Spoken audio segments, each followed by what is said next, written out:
Our next speaker, Michel Steinberg, National Fire Protection Association, and she's going to be dealing with training and operational needs for fire departments. Yeah, something that goes on and on and on.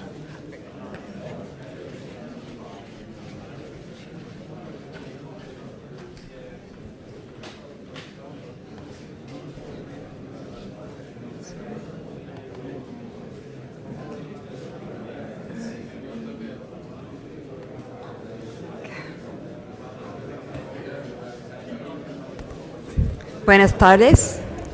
Good afternoon.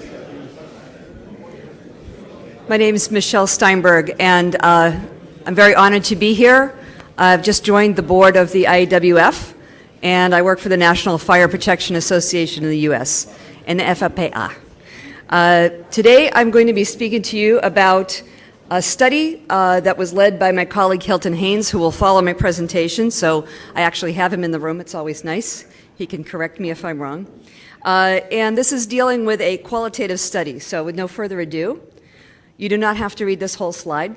It's simply to tell you that NFPA is worldwide, nonprofit. We are not a government agency.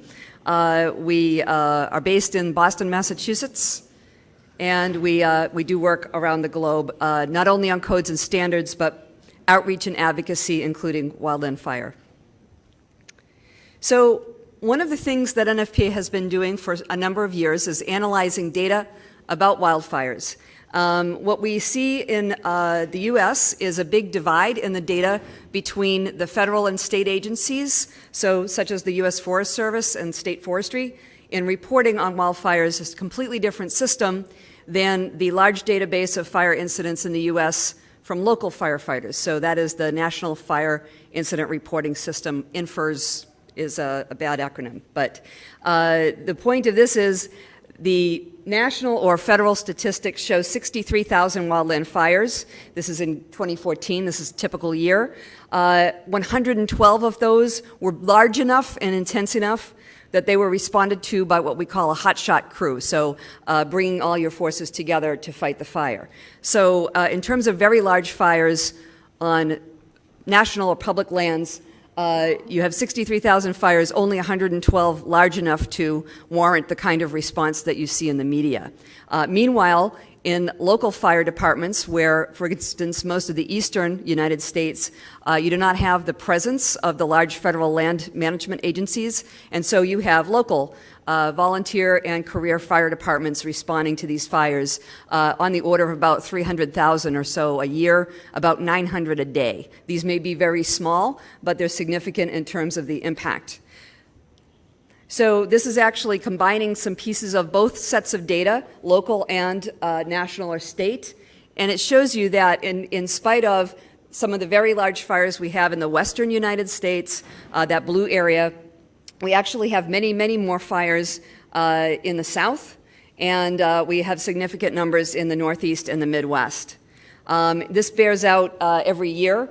This is just a snapshot from 2015 data by a federal scientist, Karen Short, just to give a sense of the other side of the picture from what we see in the media and what the federal government reports. So just as an example, this past fall in the southeastern United States, the green area, significant drought had led to many, many fires, basically out of season. And particularly in this area, kind of northern Alabama, Georgia, into the Carolinas and Tennessee. I don't know if the Tennessee fires made the news in Spain, but we had lots of fires going on. This is a snapshot from a map of the fire events in Tennessee in November. And then in December, Gatlinburg, city of Gatlinburg, lost 2,400 structures. This is a map showing the intensity, the number of homes burned.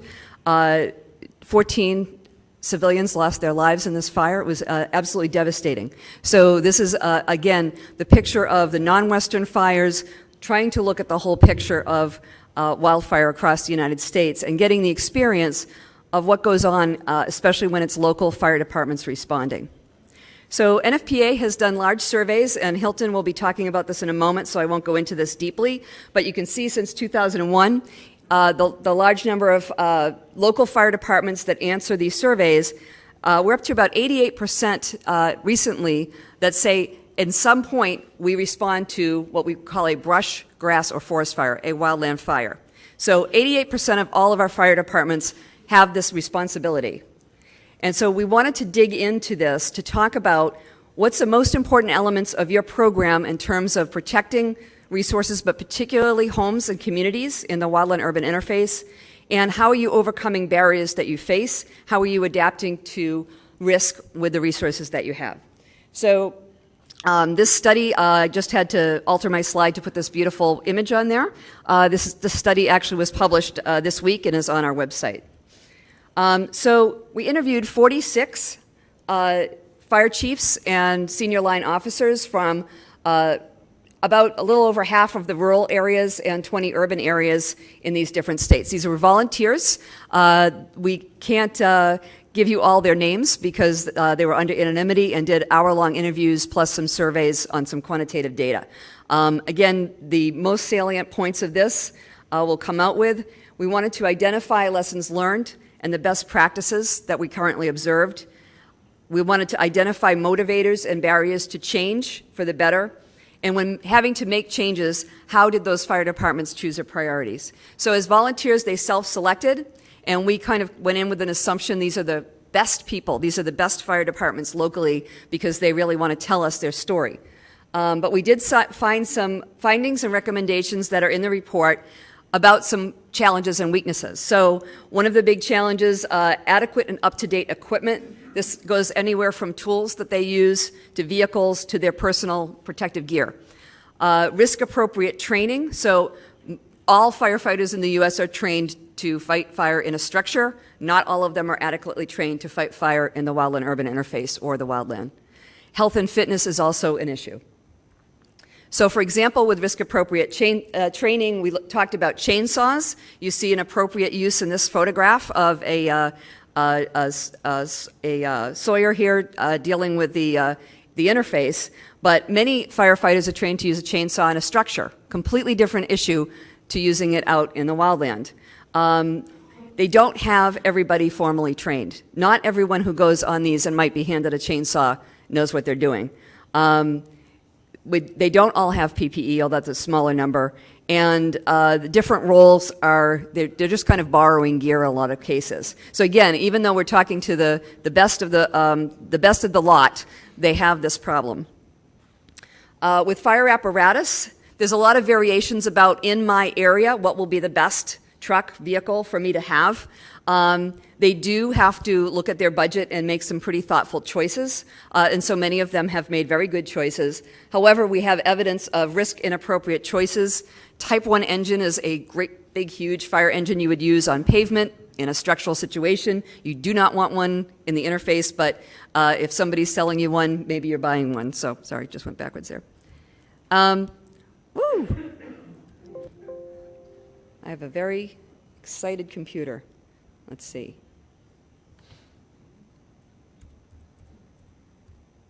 In case you didn't see it before. All right, so in terms of personal protective equipment, fortunately we did see high rates of compliance in the interview study, but the challenges are timing of use. So you may have incidents that are going, as you know, from a structure fire into the wildland perhaps. Location of transitions in gear. We still do have incidents of basically firefighters showing up without the proper gear, with old gear, borrowed gear. So this is a common problem in the U.S. Fitness, very nerve-wracking, and I think even more telling when Hilton talks. More than half of the departments surveyed who have fitness programs, which is not all of them, do not use the standard, which is the U.S. Forest Service PAC test. And I have a picture. Essentially, the chart here is showing the arduous PAC test is what most wildland firefighters would go through, very rigorous training. And it's, again, very concerning that firefighters are not being tested to this standard before they act. With training, again, transition from traditional training practices that emphasize structural as opposed to wildland or WUI fire training. And it's been adopted very inconsistently across the country. Lots of local variations in level and adequacy. In terms of the training strategies, some positives that have come out of this, they're doing all kinds of different things with statewide systems, adding the wildland training to their refresher program, trying to find out what they need before they buy the training and spend their precious dollars. Also encouraging their personnel to get out to other assignments. So there are some very positive things that we can draw from these folks too. What we are finding is there is still a lack, but things are starting to change. So they are starting to adapt to the risk, and they're seeking more and more training, trying to use the national guidelines that are available, particularly for training and fitness, and trying to crosswalk or integrate what they're learning as structure firefighters with what they need to know for wildland firefighting. These are some direct quotes from the folks that we interviewed very briefly. Training is sorely needed. We're sitting in front of computers way too much instead of be out in the field doing hands-on training. Another chief says, to go on a local wildfire call, if you're a firefighter with my jurisdiction and you have no interest in doing wildland firefighting as part of the state mutual aid, you're not required to take the training. There's no minimum standard other than just being a basic state certified firefighter. So this research implication, it's informed the needs assessment that Hilton will speak about. It's been informing our Fire Protection Research Foundation about the gaps. And with NFPA's codes and standards making process, it's provided some broad information for the technical committees that create these standards and update them periodically. So there's a very long URL, but if you visit nfpa.org, under News and Research, eventually you can drill down and you can search for this study. It's free. You can read it there. I have some other suggested references that you'll find in your material, so I won't spend time on that now in favor of questions. And you'll notice I put Hilton's name at the end, since he knows more about the study than I do and can answer your questions. So I'd be happy to take any if we have a moment. Thank you.